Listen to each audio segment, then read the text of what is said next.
او اخر دوم شی چې کوم دی په روژه کې سخاوت ډېر کوئ. نبی علیه الصلاة والسلام د ټولو سخي و وکان اجود فی رمضان. په روژه کې به د ټولو زیات سخي سو.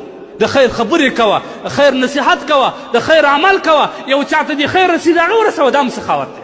حدیث کې راځي نبی علیه الصلاة والسلام فرمایي انبسطوا فی النفقة فی شهر رمضان. پر خپل اولادو پراخي راولئ، په رمضان په میاشت کې پراخي راولئ چې ته په خپل اولاد باندې د روژه مات ته یو شی راوړې، پکوړه راوړې، چکني راوړې، شربت ورته جوړې، ورجو او غوښې ورته راوړې.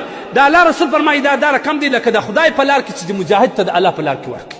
څومره مهربان دی. په خپل اولاد یې خرڅ کړه، په خپل اولاد پراخي راوله، پر جیب پر خلاص که الله یې درکوي. لاس مه پرنیسه چې دا به بیا زه سبا څه کوم. الله وایي ما د سبا عبادت نه دی څه غوښتې، ته د سبا رزق ودې راڅه غواړې. ورکه بچانو ته پراخي راوله، سرخان غټ که.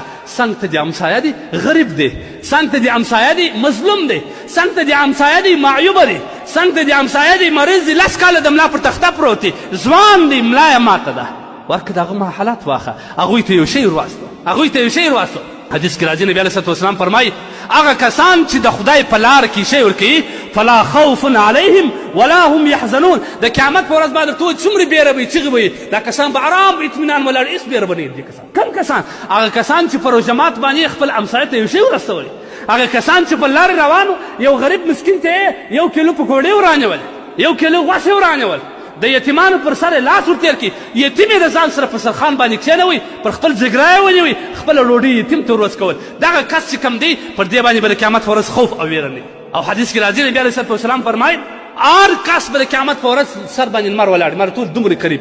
یو بعض کسان به داسې وي چې هغه به د درخت د سایې لاندې. دا څوک دي؟ کوم نیکبخته دي؟ دا هغه کسان وو چې یوه روپیه د خدای په لار کې په دنیا کې صدقه کړې، یوه روپیه صدقه کړې، یوه روپیه په خیرات کې ورکړې، د الله تبارک وتعالی په لار کې ورکړې، نن هغه د سایې لاندې ناست.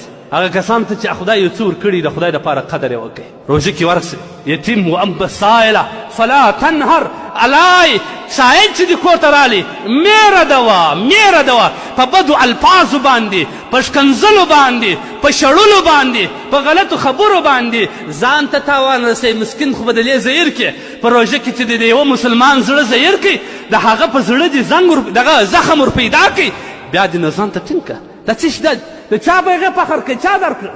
هغه کسان چې کورلپتیان وه نن په بازار کې لیړۍ چلی، هغه کسان چې لیړۍ والا وه نن کورلپتیان دي، دا چا یې ورکړل؟ دا د الله مال دی، د خدای مال دی، پر تا لازم ده. مسکینان یې باید په زور ځینې واخلي. زما حق دی، ما ته به یې راکوې که نه؟ ته مسکینان ته کور یې شړې که نه؟ ته مسکینان ته په بد الفاظ باندې وایه. الله تبارک وتعالی به د قیامت په ورځ هغه سخت عذاب درکړي او د ټولو بندهو مخ ته به دې دغه کړي. د قیامت په ورځ به وایي مسکینان راسي د مړو ګرمانکو ته به لاس واچي، داسې به ونیسي، ای الله دغه به نسب الحق فاعتدي، نه یې راکوئ.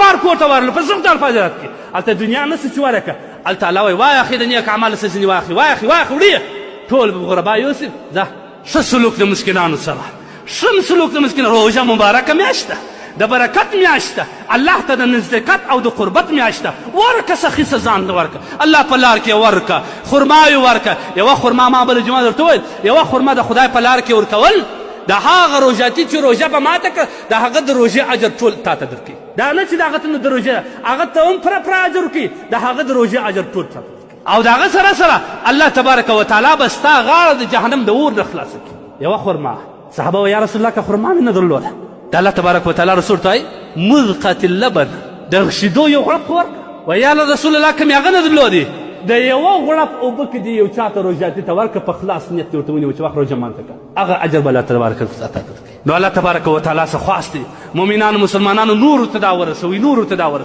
د خدای دپاره. ځوانانو په غفلت کې مه ولېږئ، دا مبارکه میاشت ده. کال ګوره په تېر کال څومره انسانان ژوندي اوس چېرې دي؟ دا به راتلونکي کال پر موږ راسي که به نسي را؟ د غفلت نه کار مه اخلئ، دا پرېږدئ، دا چکې هر وخت کېږي. اول خو نه دې په کار علیاذ بالله. که په ګناه جرات کوې په روژه کې خو مه کوه، په بل وخت کې وکړه. هغه تېرې سوي ګناه خو یو وارې معاف که، بیا که دې نورې کولې بیا خو مه کوه، یو وار خو نورې معاف کړه که نه. ځوانانو د خدای دپاره که یو ښېګر ښه سلوک والا انډیوال لري، که دې زړه په خوږېږي، په مرین تندې په خواص ورته وایه، ژړه ورته ونیسه، لمن ورته ونیسه، تا دا چکې مه کوه، دا ګرونډو ته مه ځه. دا ستا مبارکه میاشت ده، دا دې د غفران میاشت ده، دا ستا مغفرت په دې سره کې که بیا هم نه کړي تعلق ورسره وچ کړو. ته دا لار والا زه دا لار والا نه یم، قطع تعلق. او خپل ځوانانو ته وصیت کوئ. ما ټول مال دا هم خیر دی چې د خیر خبره دې چا ته وکړه دا خیر دی. کوشش کوئ په روژه کې د غیبت نه ځان وساتئ، د بهتان نه ځان وساتئ، د دوکې نه ځان وساتئ، د درواغو نه ځان وساتئ. خاموش ارام روژه تېره کړه.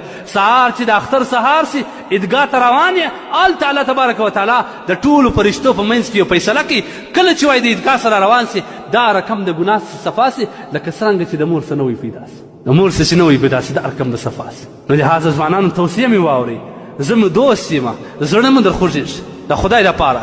یوازې تاسو نه، زموږ هغه ورونه چې په بهر کې دي زموږ بیانونه ورسېږي هغوی ته مې خواست دی، هغوی ته مې خواست دی چې د خدای لپاره اقصر، بس که بالا ګناه بس که، د خیر خواته راسه، عبادت وکه، طاعت وکه، صدقه وکه، خیرات وکه، خاموشي اختیار که، د قرآن تلاوت وکه. خپل ماشومان نبی علیه صلات وسلام به په د آخره لسیزه کې خپل قریبان یا خپل کور والاته هغه به یې راکښېنول ول تاسو عبادت کوئ دا ډېر د خیر میاشت.